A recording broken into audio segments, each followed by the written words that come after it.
지구 멸망이 가까워진 이유 2023년 12월 21일 창조주의 메시지입니다.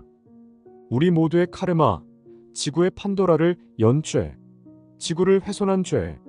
그래서 이것은 지구 전체의 카르마, 모든 생물과 무생물들이 함께 책임져야 함.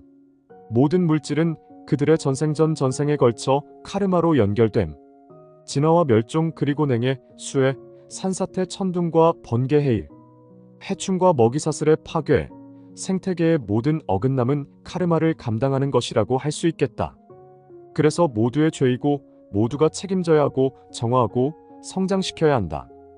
오래전 예언의 지구 멸망 시점은 차이가 있을 수밖에 없다.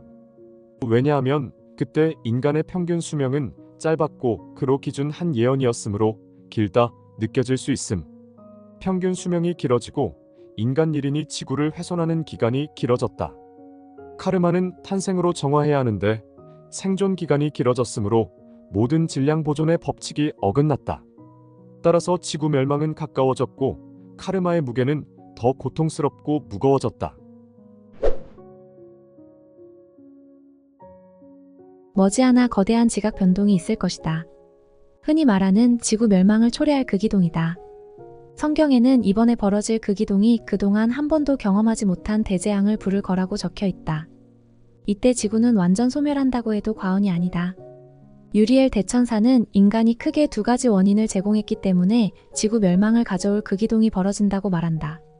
첫째, 지구의 판도라를 연 죄. 그리스 신화에 의하면 최초의 여성 판도라는 지상으로 내려가기 전에 제우스에게서 판도라의 상자를 선물 받는다. 상자를 열지 말라는 엄명과 함께.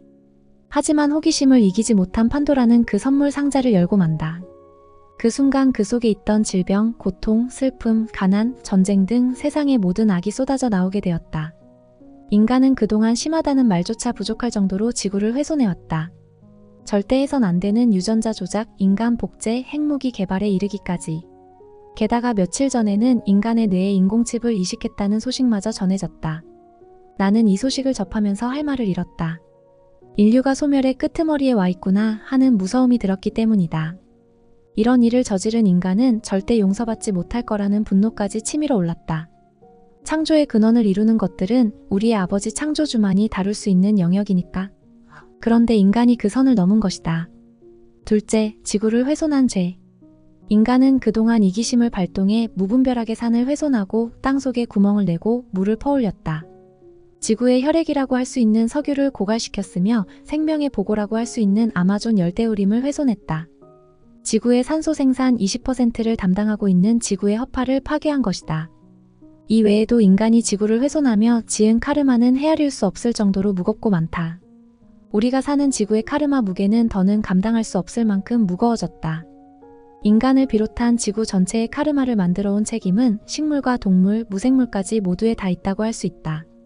모든 물질은 전생과 전전생에 걸쳐 카르마로 연결되어 있기 때문이다. 이 말은 현생에서 지은 카르마를 현생에서 정화, 소멸시키지 않는다면 다음 생이나 그 다음 생에서 해결해야 한다는 뜻이다. 그러지 않으면 계속 더해진 지구 카르마 무게는 우리를 짓누르는 문제가 될 수밖에 없는 것이다.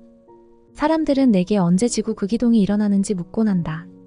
그런 질문을 받을 때마다 나는 아직도 인간들이 깨어나지 않고 있구나 생각하게 된다. 이는 마치 시험 문제를 풀기 위해 노력하기보다 선생님에게 정답을 알려달라고 하는 학생의 행태와 다를 바 없기 때문이다. 그러니 무엇보다 그 기동, 지구 멸망 전에 깨어나려고 노력하며 신성을 회복하는 과정, 태도가 중요할 것이다. 그런 깨달음의 과정을 생략한 채 지구 그 기동이 일어나는 날짜를 안다고 해서 과연 그날 살아남을 수 있을까? 설사 그 기동 때 운 좋게 살아남는다고 하더라도 몇 년 후 완전 소멸되는 지구 멸망 때는 어떻게 될까? 단언컨대 그날은 여러 신도 천사들도 나도 모른다. 내 아버지 창조주께서만 아시는 일이다. 다만 언제쯤 일어날지 힌트 정도는 알고 있다.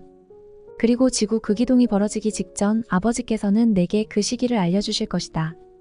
내가 해야 할 일들이 있기 때문이다. 하지만 나는 아버지로부터 받은 그 날짜와 시간을 세상에 알려선 안 된다. 세상이 혼란에 빠질 것이기 때문이다. 우리가 할 일은 그날이 언제 올지 궁금해하지 말고 지금 하는 일에 최선을 다하며 깨어 있으려 애쓰는 것이다. 그동안 수많은 예언가가 지구의 그 기동과 멸망에 대해 이야기해왔다. 그러나 그들이 예상했던 시기가 지나도 그 일들은 일어나지 않았다. 유리엘 대천사는 이렇게 그 이유를 자세히 이야기하고 있다. 오래전 예언의 지구 멸망 시점은 차이가 있을 수밖에 없다. 왜냐하면 그때 인간의 평균 수명은 짧았고 그로 기준한 예언이었으므로 길다 느껴질 수 있음. 평균 수명이 길어지고 인간 1인이 지구를 훼손하는 기간이 길어졌다. 카르마는 탄생으로 정화해야 하는데 생존 기간이 길어졌으므로 모든 질량 보존의 법칙이 어긋났다. 과거 예언가들이 지구 멸망에 대해 예언했던 시기의 인간의 평균 수명과 지금의 평균 수명은 달라졌다. 그리고 인간은 육신을 벗은 후 4, 5세기에 갔다가 카르마를 정화, 소멸시키기 위해 윤회해왔다. 그런데 인간의 수명이 길어짐으로써 각자의 영혼이 지은 카르마가 빠르게 정화, 소멸하지 않았다. 그 결과 질량 보존의 법칙에서 어긋나게 된 것이다. 이에 따라 지구 전체의 카르마의 무게가 수천 년, 수백 년 전과 달라진 것이다. 그럼에도 불구하고 한 가지 확실한 것은 지구의 시대가 끝나가고 있다는 것이다. 인류는 절대 이를 피할 수 없다.